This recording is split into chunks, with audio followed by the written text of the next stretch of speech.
దూత media power of news.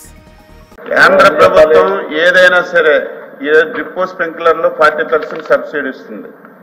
ఏదైతే మనకి మెకనైజేషన్ ఉందో దాని మీద 40% ఇస్తుంది. దురదృష్టం ఏంటంటే మళ్ళీ మీరు కెలుక్కుంటారు.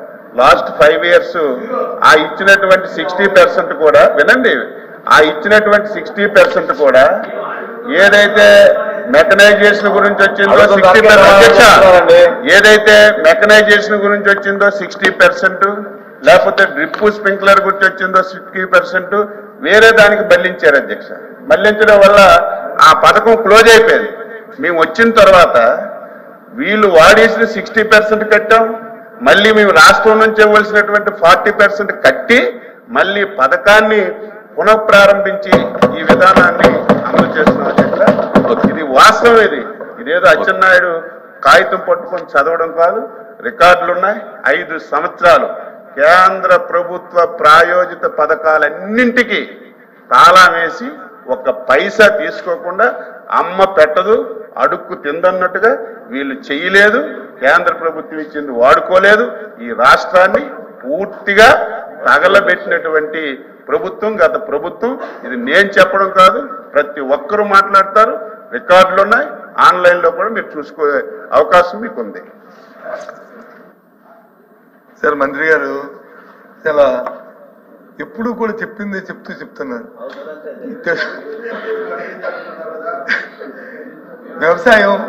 వ్యవసాయం అంటే ఏ ప్రభుత్వం పేటెంటో, వ్యవసాయం అంటే ఏ ప్రభుత్వం సొంత దండగన్నారో ఈ రాష్ట్ర ప్రజలందరికీ తెలుసు. ఆ విషయానికి మనం వెళ్ళొద్దు. ఆ విషయం అందరికీ తెలుసు. వ్యవసాయం సొంత దండగని ఎవరన్నారో, వ్యవసాయం పేటెంట్ ఎవరన్నారో ఈ రాష్ట్ర ప్రజలందరికీ తెలుసు. దాన్ని మనకి చర్చించుకోవడం కాదు. సభ్యుడు అధ్యక్ష అమ్మమ్మ అధ్యక్ష అధ్యక్ష ఒక్క నిమిషం అధ్యక్ష ప్లీజ్ ఒక్క నిమిషం.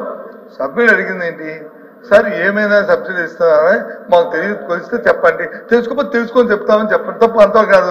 అంతేగాని మీరు చేయలేపారు, మీరు ఏం చేస్తారో వ్యవసాయానికి మీరు ఏం చేస్తారో తెలుసు. నేను సూటిగా మంత్రిగా అడుగుతున్న ఒకే విషయం, ఏదైతే క్లస్టర్స్ అని మీరు చెప్పారు సంతోషం, ఆ క్లస్టర్స్ కి కేంద్ర ప్రభుత్వం ఒక ఉంటే చెప్పండి, తర్వాత చెప్పండి, పర్వాలేదు, మాకేమీ అభ్యంతరం లే. కానీ విమర్శలు పోదామంటే విమర్శలు డిస్కస్ చేసుకుందాం, ఆ చర్చల్లో డిస్కస్ చేసుకుందాం. అడిగిన దానికి సమాధానం కేంద్ర ప్రభుత్వం వచ్చి క్లస్టర్స్ ఇస్తానన్నారు. ఉదాహరణకు వచ్చి మన ఉత్తరాంధ్రకు వచ్చి జీడికి వచ్చి క్లస్టర్ కింద రికగ్నైజ్ చేస్తామని చెప్పారు సంతోషం. దానికి కేంద్ర ప్రభుత్వం ఇస్తుంది మార్కెట్ ఇంటర్వెన్స్ ఇస్తారా, లేదు టెక్నాలజీ సపోర్ట్ చేస్తారా, లేదు ఫైనాన్షియల్ సపోర్ట్ ఏమైనా చేస్తారా, ఏమి చేస్తారా అనేది ఏమైనా తెలుసుంటే చెప్పండి. అంటే ఇన్ఫర్మేషన్ లేకపోతే తర్వాత చెప్పండి, పర్వాలేదు. అంతేగాని మీరు ఉన్నప్పుడు చేస్తాం, మేము ఉన్నప్పుడు ఏం చేస్తాం, మీరు ఎవరికంతా చెప్పుకోవడానికి సమయం ఉంది, చెప్తాం. దయచేసి మీ ద్వారా సూటిగా ఆ ప్రశ్న వరకే చెప్పానండి. అందుకని కవిని చెవులు ఇంగులు మంటున్నాయి. వెనకున్న సభ్యులు కేంద్ర ప్రభుత్వం నుంచి వచ్చినటువంటి పథకాలకు ఏమైనా సబ్సిడీ ఉందని అడిగారు అధ్యక్ష. రికార్డు అది ఉంది, మీరు కూడా విన్నారు. అడిగితే చెప్పాను 40%, 60% ఉంది, గత ప్రభుత్వంలో వాడుకోలేదు, మేము వాడుకున్నామని చెప్పాం. రెండవది క్లస్టర్స్ అధ్యక్ష, ఇది కొత్త విధానాన్ని మొన్న బడ్జెట్లో పెడితే మేము క్లస్టర్లుగా ముందు రెడీ చేసి ప్రపోజల్స్ పంపించాం. ఈ క్లస్టర్స్కి కేంద్ర ప్రభుత్వం ఏ విధంగా సహాయం చేస్తుందో వారి బడ్జెట్ సెకండ్ సెషన్ అవుతుంది. ఇది అయిన తర్వాత మన గైడ్ లైన్స్ వస్తాయి.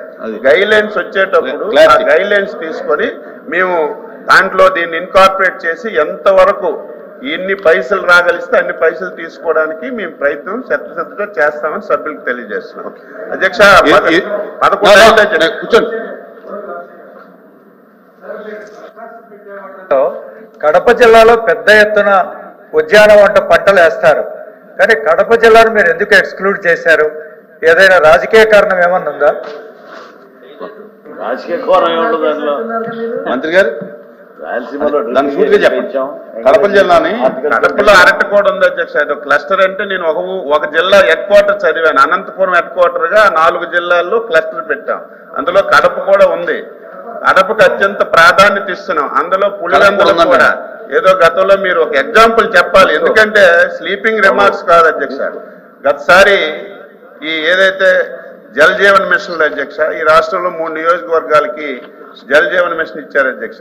అందులో పులివెందులు ఒకటి, ఆ రోజు ఎవరైతే పంచాయతీరాజ్ మినిస్టర్గా ఉన్నటువంటి పొంగనూరుకు ఒకటి, ఆర్థిక మంత్రి ఉన్నటువంటి బుగ్గన రాజా 3 నియోజకవర్గాలకు అది ఇస్తే ఎవరైనా క్యాన్సిల్ చేస్తారు అధ్యక్ష.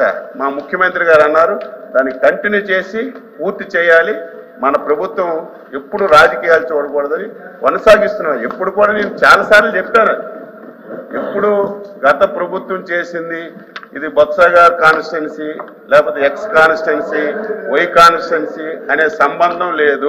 ఉంది ఈ ప్రభుత్వానికి ప్రజలు ముఖ్యం, అభివృద్ధి ముఖ్యం, సంక్షేమం ముఖ్యం. ఆ విధానంతో పనిచేస్తున్నాం. కడప కూడా ఉంది, ఎవరు ఆందోళన చెందవలసిన అవసరం లేదు. ప్లీజ్ సబ్స్క్రైబ్ దూతా మీడియాని అందరూ కూడా సబ్స్క్రైబ్ చేయండి, అందరూ చూడండి, దాంట్లో కామెంట్స్ చేయండి. For more updates, please subscribe Dota Media.